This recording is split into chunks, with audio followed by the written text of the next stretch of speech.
Why? Just why? So, for those of you who may or may not have been following along with the whole situation in Ukraine, really, since just about going into the summer, it really did seem that after all these terrible, disastrous attempts by Trump to try and end this war and do diplomacy were an absolute travesty, the likes of which I think we have never ever seen before. In history, I think that Trump-Zelensky meeting will go down in history as probably one of the worst stains against America ever. And bear in mind, you've had Donald Trump for 2 turns doing so much stuff. That is saying quite a lot. I don't know how many Americans will agree with me on that. But make no mistake, there generally was honestly seemed a moment where all of a sudden it seemed like something had clicked inside Trump's head. That, oh, hold on a second. Every time I try to make some sort of peace deal or I try to do this, it's not the Ukrainians' fault that it falls apart. It's not their fault that attempts at peace end up, failing. It's the Russians. It's Vladimir Putin. My God, Putin's taking me for an absolute fool. And it really, really did honestly seem like a moment where in the past couple of weeks, it has been talked about Trump wanting to send the Ukrainians Tomahawks, which sent not only Putin, but the Russians into an absolute hissy fit.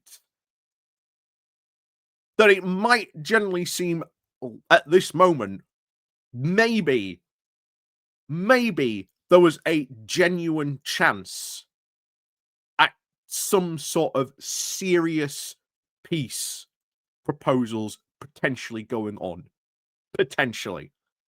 But as I always said going into this, as I said at the weekend on my good morning walk, how serious is Putin about this? Because at the end of the day, this entire war, and it is a war, it's all about his own ego. It's all about leaving his legacy. And not only that, but it is an attempt to leave Russia in a position where, in a future scenario, they could go and take more of Ukraine.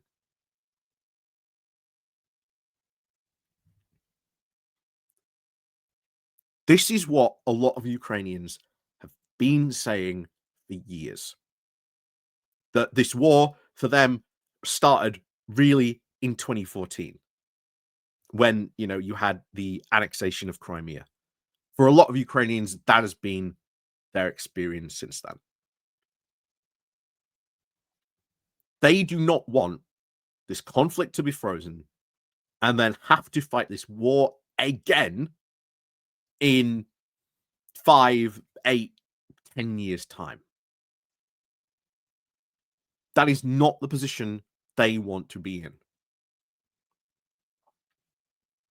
And we've heard about how the recent meeting between Trump and Zelensky apparently turned into, once again, a shouting match, with, of course, Trump being insane.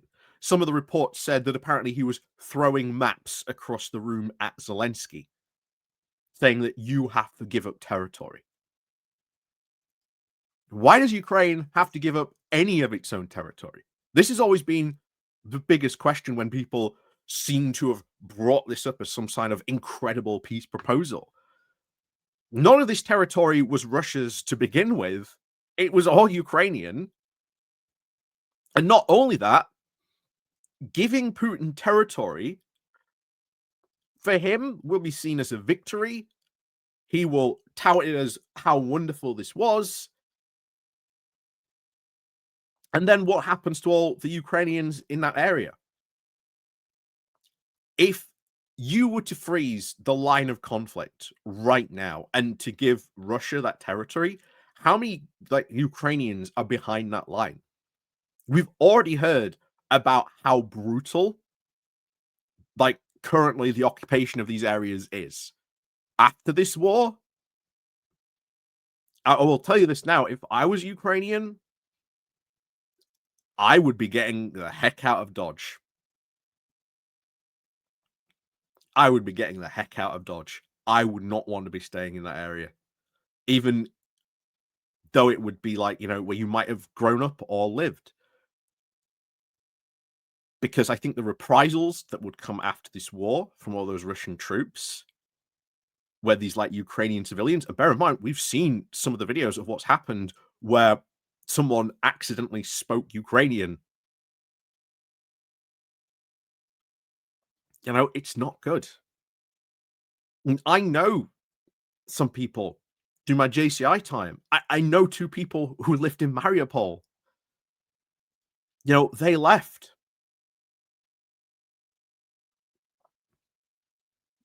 They don't know if they will ever be able to go home. That is incredibly sad.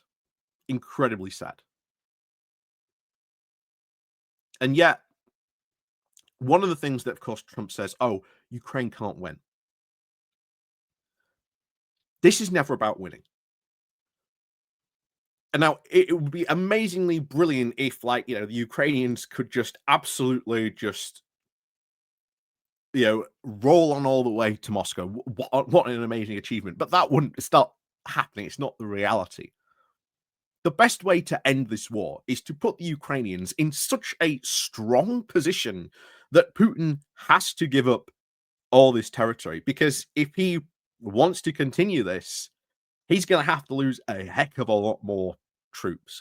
And already, from what we've again know from like unofficial sources and even like Ukrainian or even Western sources, they have lost more men than Afghanistan.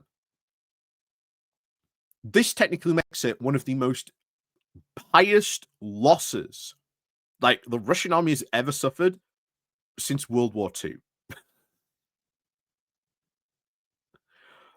And yet he keeps on throwing Russians into this meat grinder. Now, we already know that things in Russia are not good. We've seen, spontaneous protests pop up out of nowhere, which has kind of, shocked Putin.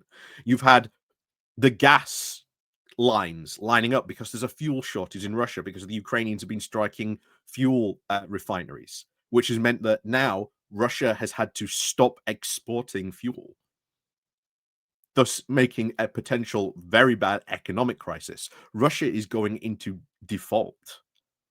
It has burned through all its reserves.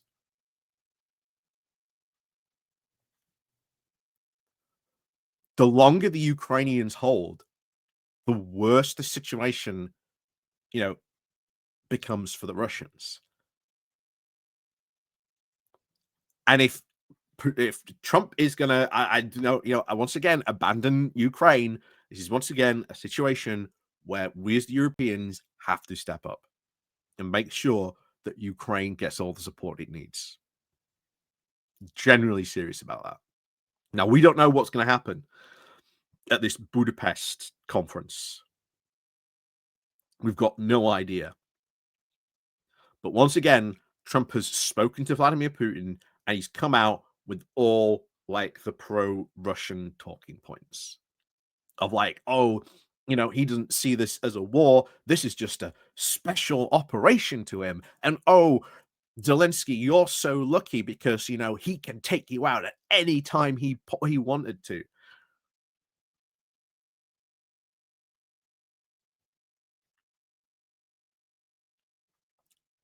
I honestly don't know on this situation because Trump is just acting in this like a yo-yo. He starts off with, all the Russian propaganda talking points, and then, it starts, and then it gets better and better and better. And then we get to a point of where it's like, oh, well, I might send tomahawks, and then right back back to square one.